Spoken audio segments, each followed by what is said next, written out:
Good morning mga pre. Good morning mga chuy. Marshall niya nagbabalik. So for today's video mga pre, meron palang nangyari, no. I-update ko kayo ngayon kung ano na yung nangyari at ano yung dapat kong i-share sa inyo, no. Kasi about dito sa breeding natin, sa mga projects natin, yung topic natin ngayon. Ngayon, samahan nyo ako, punta tayo ng likod. Magpipid tayo ng konti ng Chubipix worm. Paunti-unti lang dahil medyo malamig yung panahon and control lang tayo sa pagpakain ng live foods, no. Tip lang yan. Pag medyo malamig yung panahon, at least kung maaari, wag muna kayong mag live foods. Pero kung kaya naman ng mga isda nyo at saka yung kayang tansyahin yung sitwasyon, pwede namin kayong magpakain ng live food. So ito, enough ko na itong BBS dahil may mga fry tayo. Then dito yung mga angelfish breeders natin. Ito pa lang yung isang pair, andun yung isang pair ng angelfish breeders natin. 3 pair lang yung meron tayo, and then pinapractice pa natin yung pag-breed ng angelfish na. Nakapagpa-hatch naman din tayo ng at least mga 2 weeks pero hindi sila nasusurvive, no. Inaaral pa natin yung about sa angelfish ngayon. So ito, bali yung half nito is na feed ko na kahapon ng hapon, then last na ito, and then pagtapos nito pa or pagkaubos nito is magpapahatch tayo ng another batch. Puntahan natin doon sa likod, then pakain na tayo ng kukunti lang kasi medyo malamig, and then yan, kung kita niyo ng panahon makulimlim din ang purpose sa pagkain, at least maalalayan natin yung katawan is hindi bumagsak, no, mga pre, mga choy. So ito mga choy, nandito sa likod, nandito tayo yung meron tayong mga fry. Yan, kainin na natin ng konti at least, no, hindi sila yan, kukunti lang to, isang batch to, isang hatchan to. Then meron tayo dito, yan, may rancho din tayo dyan. Yan, bigay lang natin, kunti lang kasi walang araw, makulimlim. At least alalay lang, no, sa pagkain. Pwede naman din page, pero para sa akin kasi yung page is hindi ganun din, para kasing natitigasan sila, and then medyo hindi rin okay yung panahon. Kaya yan, kukunti-kunti lang na live foods. Kita nyo naman, no, hindi sila ganun kumakain dahil sa malamig yung panahon. Kasi iwas lang, no, control lang sa pagpakain pag malamig ang panahon, mga pre, mga choy. Then meron din pala tayong mga for release dito. Salamat sa mga nag-walk-in. Yan, isang trio yung naiwan dito sa atin na Pulmas Blue Eyes. Blue Eyes po ito, at saka ready to breed na po ito. By the way, pag nagre-release po ako is hindi po yun magkapatid, na iniwasan ko po yun.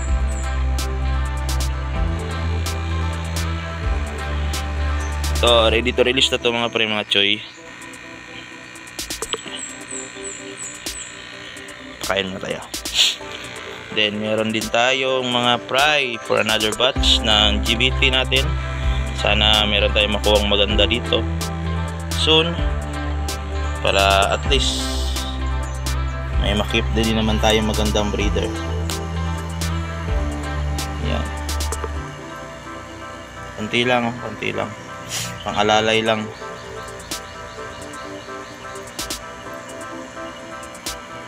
Mga around 200 to dito. Nilalagay ko muna sa aquarium, no, para ma-safety muna natin yung paglaki nila. Kasi kung sa pan, may times na hindi sila makakakain dahil sa sobrang laki ng pinaglagyan. Yung nandun lang sa spot ng may pagkain na nakakakain din, yung iba hindi na nakakaabot at naubos na. Mas maigi na nilalagay ko to. Depende sa diskarte ng breeder, mga pre, mga choy, no. Kung massive breeder kayo, hindi to pwede pag massive breeding kayo. Pero kung gusto niyo ng maganda at saka healthy yung isda nyo na style, then kung ano yung available sa area nyo, magdidepende na din kasi yan sa breeder, mga pre, mga choy, anong style nila. Pero sa style ko is ganito, pinapalaki ko muna ganito, and then Pag medyo goods na yung katawan, tsaka nilalagay ko sa rip tub or trapal pan na ganito. Yan. Meron din tayo ditong marble. Puro male na to na dito. Salamat din pala sa nag-walk-in last time na marble. Binili si sir ng 2 trio. Yan, shout out boss. Ito, may ilang breeders tayo dito.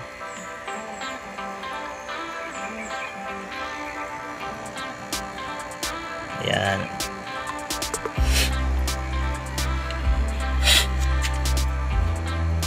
Medyo sinisipon tayo mga pre, mga choy, no? Dahil sa malamig ang panahon.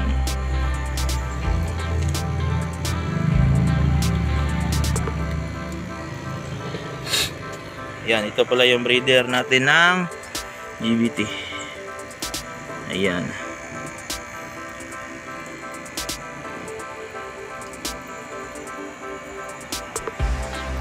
Kainin mo natin.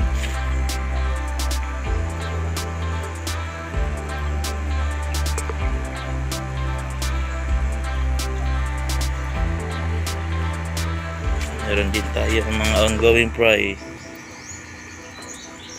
Hindi pa ako nakapag-select, pero pag nakapag-select ako nito, mga medyo matured konti.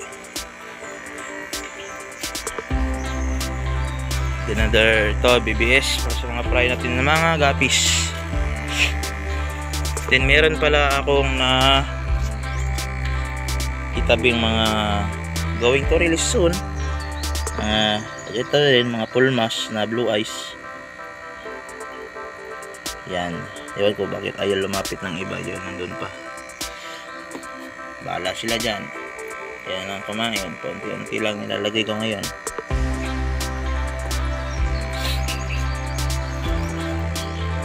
Ito, binubuhay ko ulit yung white mosaic natin, no? Kasi medyo nawala yung white mosaic natin.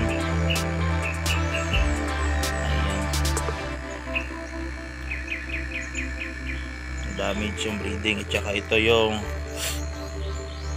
HB Silverado natin. Ayun, lumabas. Ito lang yung select ko, no?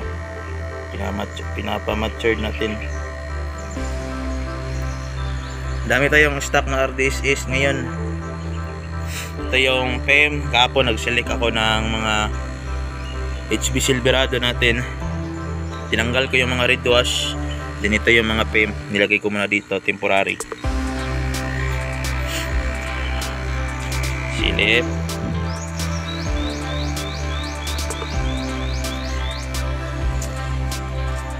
Mga breeders natin ng marble, no? Mga jumbo pala itong mga pre, mga choy. Sobrang lalaki nito actually. In a personal, di po to yung jumbo marble na maninipis yung katawan. Ito po ay sobrang lalaki po.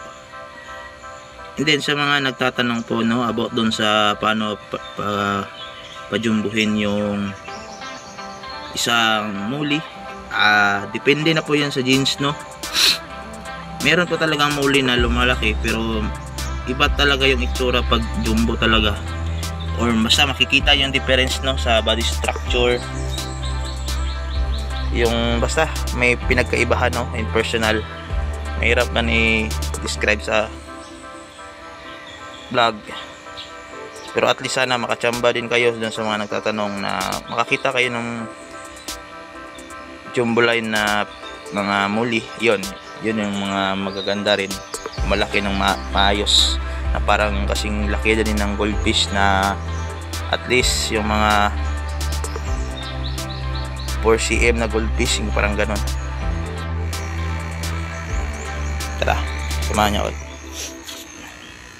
Ito, meron tayo madami-dami rin to. May bagong hatch ilalim, no? Hindi ko akalain na madami to. Pero most of them dito is mga male. Nakaabang na male. Pinapaganda ko yung katawan. Then maintain lang natin. Nag-water change tayo every 2 days. Ilalim, no? Sa ilalim, sa saipon lang din tayo sa ilalim. Yan. May ilang chops dito pero hindi ko pa kinuha dahil meron pang laman doon sa displayhan natin sa harapan. And para hindi sila masikipan doon dahil naka-aquarium lang sila doon. Ayan. Meron din dito. Marble pala. Is available. Yan.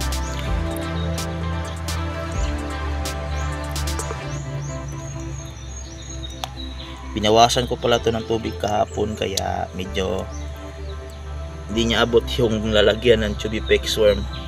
Dahil water change ako kahapon. And then hindi ko natapos no dahil yun nga, may sipon ako, may sakit ako ngayon. Mga pre, mga choy, sorry kung medyo matamlay itong pagbablog ko. Dahil po ay may sakit ako. Tinatry ko lang po dahil gusto kong may update yung nangyari ngayon na about doon po sa mga nagtatanong or baka doon sa nakaabang sa page ko ay wala na po yung page ko no. Tinatry ko po last week, magawa 1 week po kung ni-reach ko yung page ko po no, about doon sa Aquatic Shop. And sad to say, di ko po matrace at saka di ko po mahanap. And no choice, gagawa ko ng panibagong mga pre, mga choy. Ilalagay ko na lang dito yung Facebook ko, personal Facebook ko, para at least may PM kayo doon, may na nagko-comment no, then nag-reply ako, and then siguro hindi pa napansin, nandun yung ano natin, yung Facebook natin, nilagay na natin. Ayun na yung mga next batch natin, yung mga PKBM, madami-dami rin yan. Salamat po pala doon sa last nag-avail din sa from Bansalan, si boss. Big shoutout kay boss, nag-avail sa atin ng PKBM po no, yung full mask lang na black ice. Dahil try lang niya po na muna daw, sabi niya nga kung mag-survive po sa pag-ship. Opo, mag-survive po. Last time po nag-ship tayo ng Tawi-Tawi, more 6 days.